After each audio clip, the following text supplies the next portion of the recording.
Folks, we're to the halfway point of football season, so it's a glass half full, glass half empty. For some, we're halfway to the end of football season. For others, we're halfway to the playoffs. So look at it however you want to, but either way, we're going to recap Week 6 and look ahead to Week 7. Joining me, Jeff Birchfield, Brian Woodson, Andrew Smith. I'm J.D. Vaughn. We'll get to all that and more right after this from Lazy J Farms, Old Fashioned Butcher Shop. Lazy J Farms has been raising the finest cattle and all-natural pork for 3 generations on the family farm in Fall Branch. Their blonde Aquitaine herd offers a leaner, healthier, and more tasteful beef. And the butcher shop is local, farm to table, and 100% authentic. This is the way your grandfather shot for me, with steaks cut to order, quality assured, and ready to ship to your door. Open Thursday through Saturday on Bloomingdale Road in Kingsport. Come see us. Dobbins-Bennett gets the win at Westridge in our Six Rivers Media Game of the Week last week. Indians win 45-14. Dobbins-Bennett still has not lost to a Sullivan County school since 1993. Just an incredible game from Levi Chappell, rushing for 2 touchdowns in the second quarter and then passing for a couple more to Tyree Thomas. A very solid game plan by Dobbins-Bennett. Westridge did get an early touchdown run from Justice Hilton that gave them a 7-3 lead, but from there Dobbins-Bennett was able to control the rest of the game. Ethan Amix almost got to 100 yards, but the Westridge running game just not able to keep pace with Dobbins-Bennett in this game. So the Indians are 2-0 in the conference play, and it's Westridge falls to 4-2. First region loss for the Wolves, of course. And Andrew, you were at Gate City. Speaking of a game that kind of a surprisingly, not necessarily easy victory, but just a surprising score. Were you surprised that Gate City, a 47-6 winner over David Crockett? Yeah, I was. I think going into it, Gate City winning was not necessarily a surprise, but the way in which they did it certainly was. They were extremely physical, both lines of scrimmage. Defensively, they just harassed A.J. Wynn all night long.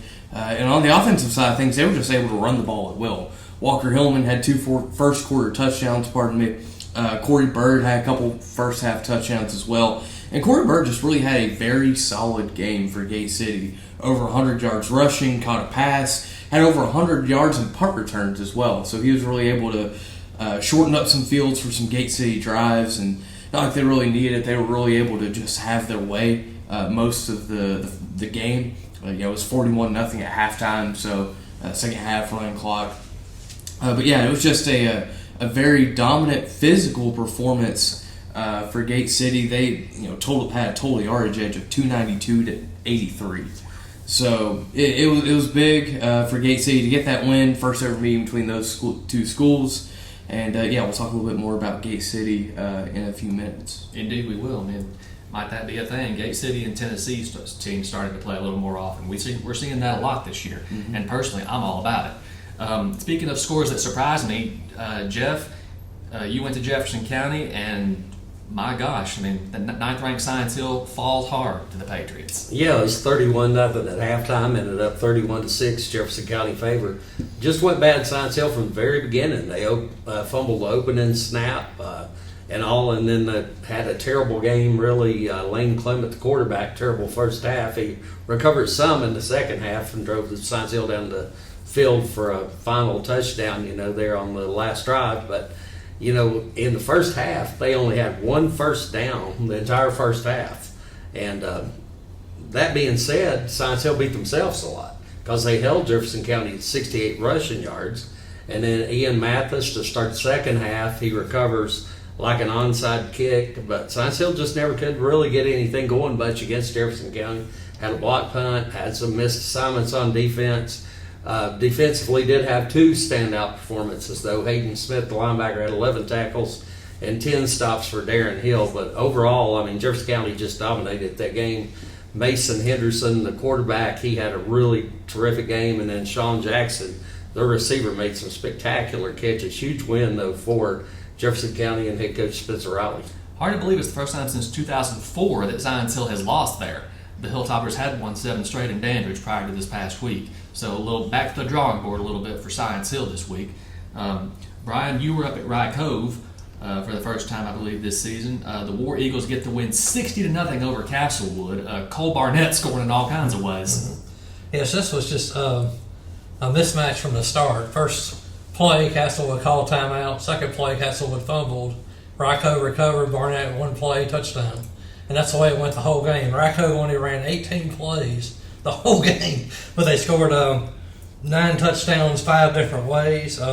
You named a player, and they had a big game. And in the second half, a couple of their backups for the future looked pretty good. They scored a couple of long touchdowns.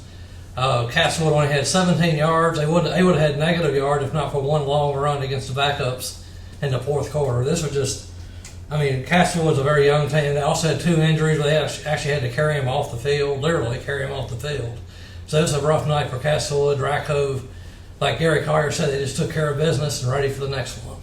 Yeah. Speaking of taking care of business, Jeff, shout out to the Daniel Boone Trailblazers. The losing streak is over. Daniel Boone gets the region win. So possibly a step toward the playoffs, maybe down the road. Laugh all you want to, but it's possible now. Daniel Boone 1-1 in Region 1 5A. Shout out to Drew Fleming, Jeff. What a game he had. Yeah, Drew Fleming, 3 touchdown runs there, so he's obviously a huge part of that Daniel Boone offense. And then Andrew Louder, the soccer style kicker, he makes all of his extra points. I know Cock County came back and tied Daniel Boone early, but then the Trailblazers able to take command and ended up winning 21-7. Great win. Looking ahead a little later in the season, the Musket Bowl now ends up like a little bigger matchup maybe than we thought it was going to be.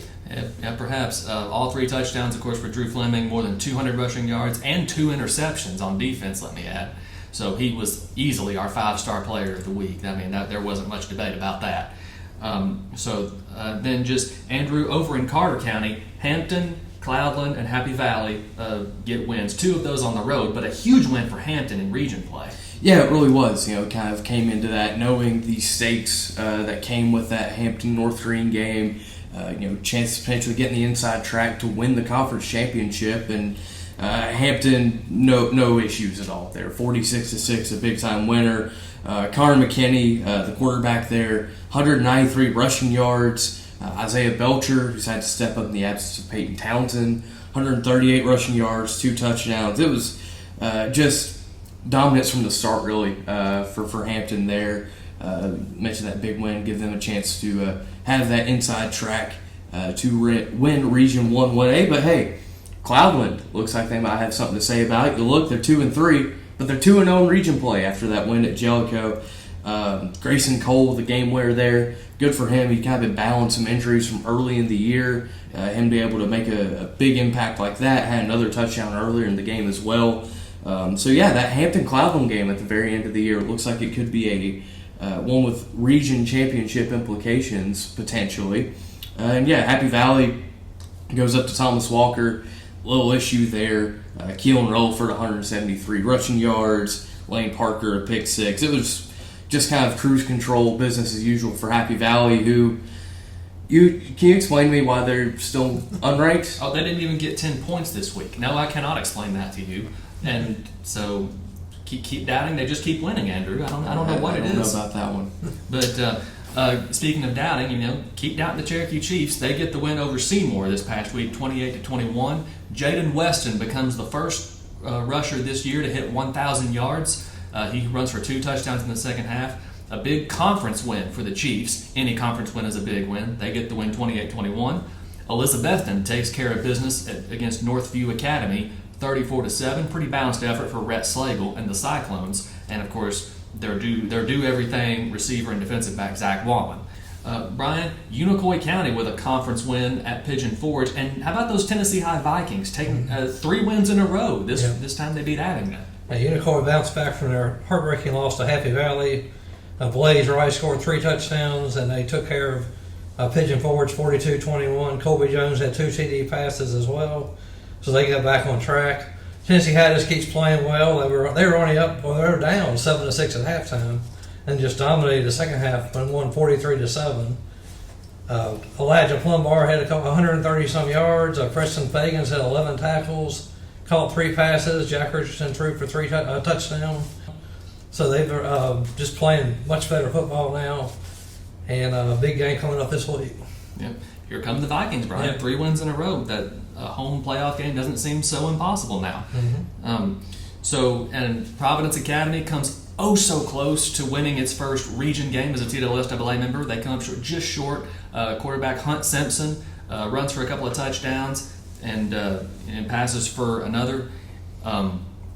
MTCS holds on 35-28 over Providence Academy. Johnson County, a 16-14 winner over Chucky Doak.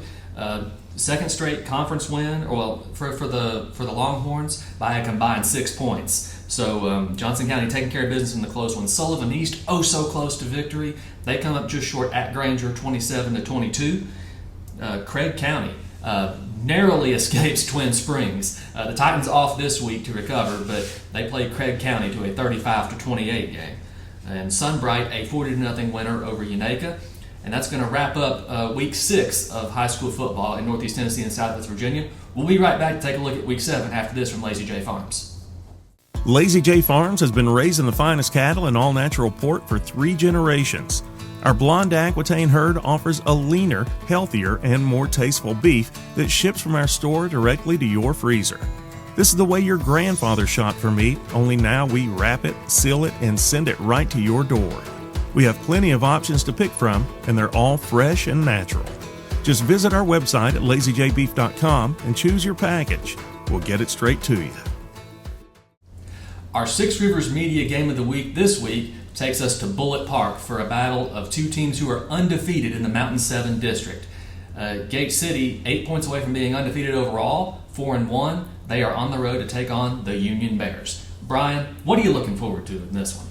This will be a very emotional night. Phil Robbins, the former Big Stone or Powell Valley coach, passed away a couple of weeks ago, and this is going to be their first home game since then. So there'll be a lot of emotions on the field there for them. They're going to want to win this game. Gate City, of course, wants to win this game for the Mountain 7 district to take the lead in the district. They've been playing very well. They've bounced back from the loss to Dobbins-Bennett with 3 straight wins. Union is 5-0, but if you look at their schedule, their combined record of their opponents is 4-20, so they've not been challenged at all, other than beating Graham, the defending state champion. So this is going to be their first test. Gate City's already been tested, so it'll be in the trenches where it's won like it always is. Gate City might have a little more athletic ability with Corey Bird, although Cam Bostic, the quarterback for Union, is a pretty good athlete. They're going to hand the ball a lot to Keith Chandler, 215 pounds of muscle, who's going to run right down the middle. Gate City's going to have to stop him. They were not able to do that last year in the playoffs. Walker Hillman, of course, he'll do his share of running. Gate City will throw the ball to a couple of good receivers in Housewright and Jenkins. Union has good receivers in Bunch and Anderson. So it should be a good game right down to the wire. Like I said, it's going to be in the trenches.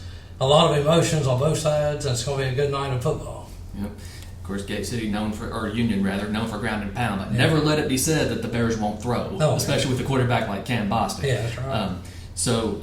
And Jeff, Science Hill back to the drawing board this week. Hilltoppers 5-1 on the road at Morristown East, a team that's still searching right now. Yeah, it should be a good bounce back game for Science Hill after the Jefferson County loss.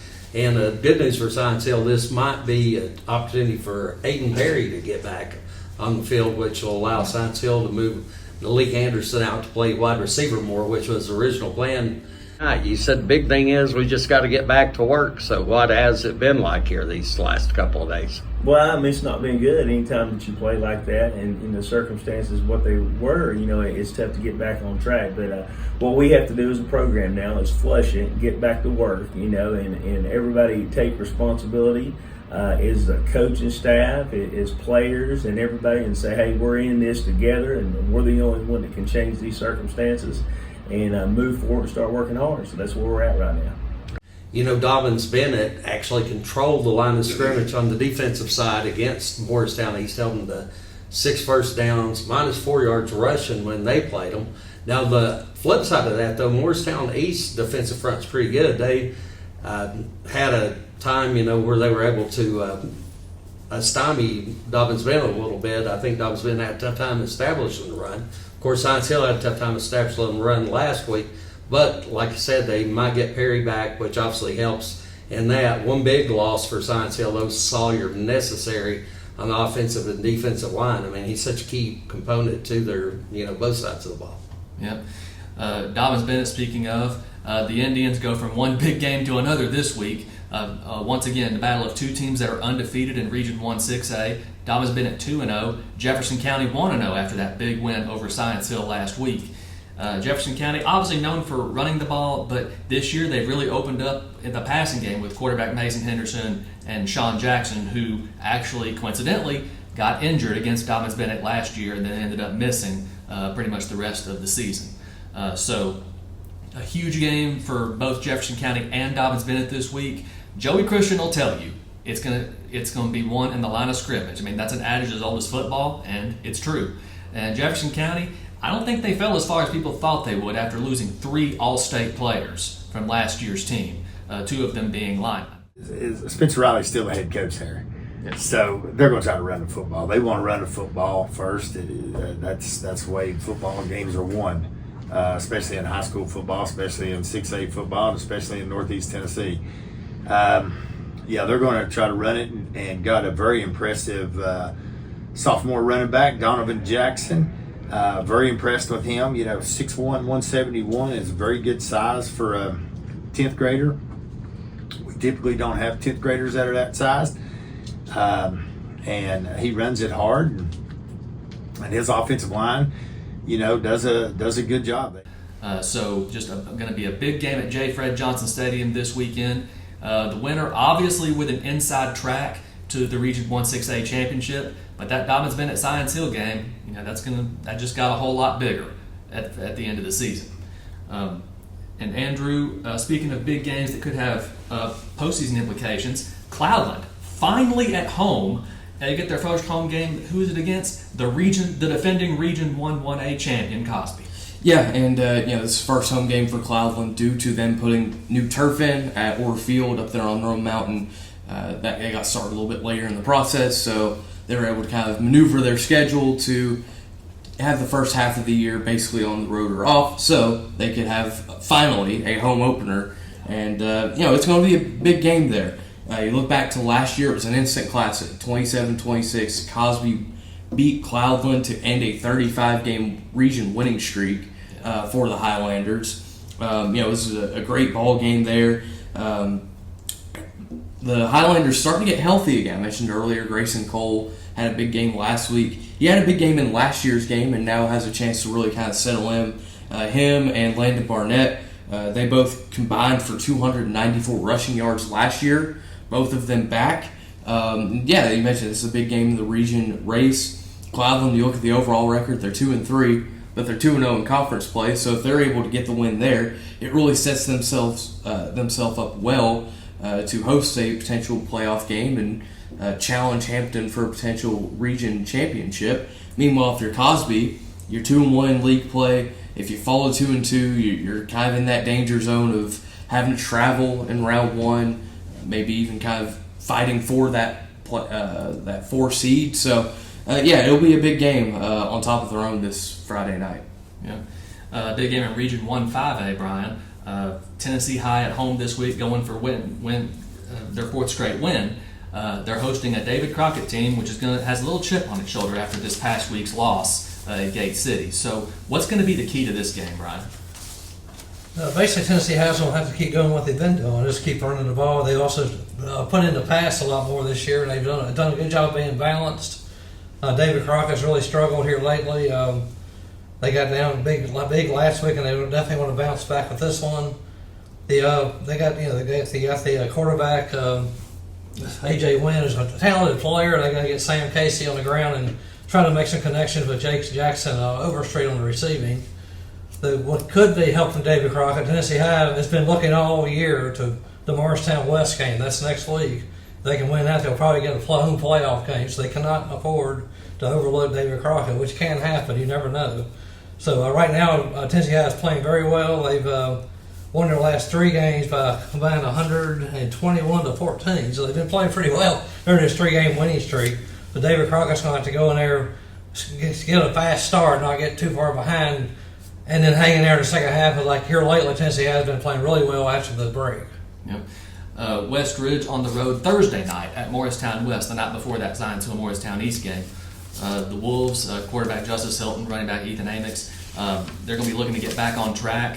against the Trojans. It'll be a non-conference game. So West Ridge, after the tough loss to Dobbins-Bennett this week, the Wolves are in bounce-back mode at this point against a Morristown West team that's coming off their first win. They beat Morristown East in their annual city championship. Final score there, 13-7. And then Jeff, Region 1 4A, looking at them, Cherokee and Volunteer both on the road, but with very different matchups. Cherokee at Greenville, Volunteer at Northview. Yeah, I mean, but I do think both of them is going to be tough matchups. Obviously, Greenville, though, is one of the best teams in the state. We saw that again last week. They played the defending 5A class state champions, Sevier County. Lost to them 30-27 in overtime. Caden Ball, though, still come through with 155 rushing yards, a touchdown, 94 passing yards, 2 touchdowns. So, I mean, Greene County, their record speaks for itself, just how good they've been over the years.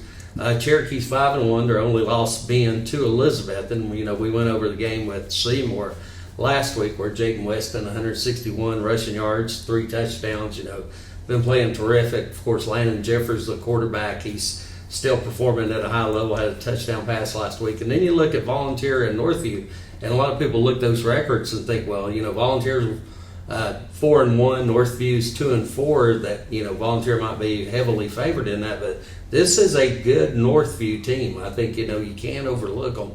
If you look at common opponents, and I know that's dangerous sometimes, but I think Volunteer lost, to Elizabeth, and then, of course, Northview has the, win or lost also last week to Elizabeth, 34-7. So I expect this to be a competitive game. Yeah, absolutely. And any conference game is a big game. So Volunteer was off this past week. The Falcons looking to get back on the grind. Most recently, they did win at Seymour 41-31 before their bye last week.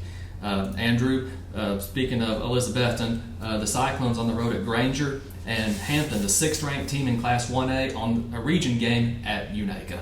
Yeah, Elizabethton going in still undefeated in league play against Granger here. Last year it was a non-competitive game. It was 56-7. I would expect more fight out of the Grizzlies this year. I really would.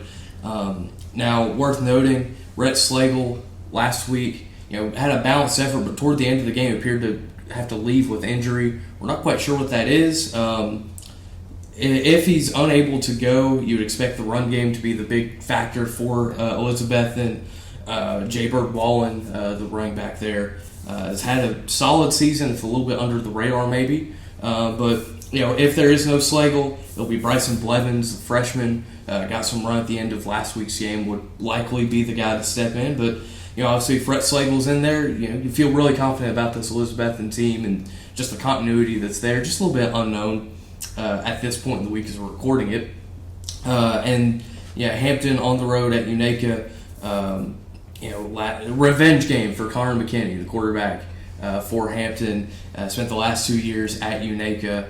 A chance for him to head back up to Stony Creek and be victorious there. And if you're Hampton, it's a region game. You can't get caught sleepwalking there. Obviously, Unaka is a county rivalry. They're going to be up for this game. So, you have to take Unaka very seriously if you're Hampton, even if you look at the 0-6 record and think, and we can just kind of waltz our way through it. In most Carter County games, don't worry about the record. You just play who's in front of you. Yeah, Hampton does not care about Unaka's record. Hampton cares about going out and winning. Mm-hmm. So obviously Hampton the heavy favorite for obvious reasons. Brian, kind of a Mountain 7 Cumberland District collision this week. Rye Cove welcomes Lehigh. No Brennan Pendergraft this year for Lehigh, but there's a Carter Pendergraft on that team. So what can we look for out of Rye Cove this week?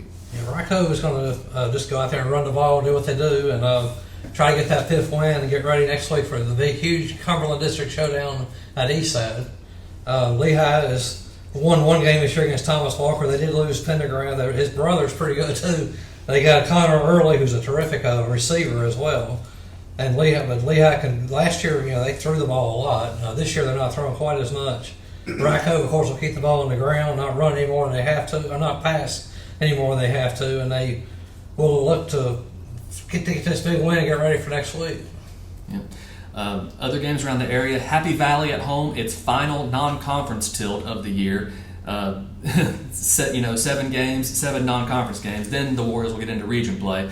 But the final tune-up, Happy Valley welcomes Hancock County this week. Sullivan East is back at home. A conference win against Seymour. I mean, they're all must wins for Sullivan East at this point, especially if they want to make the playoffs. So that starts this week at home against Seymour. Providence Academy. They have another conference game this week, this time against Concord Christian. It's technically on the road, but it's a neutral site at Carson-Newman University. That's going to wrap up this week's edition of the Sports Huddle. Go out and enjoy some football, and tune in next week. Thank you once again for tuning in. Lazy J Farms has been raising the finest cattle and all-natural pork for 3 generations on the family farm in Fall Branch.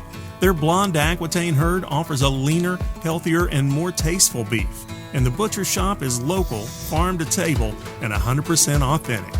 This is the way your grandfather shot for me, with steaks cut to order, quality assured, and ready to ship to your door. Open Thursday through Saturday on Bloomingdale Road in Kingsport. Come see us. Okay. We'll do it live. And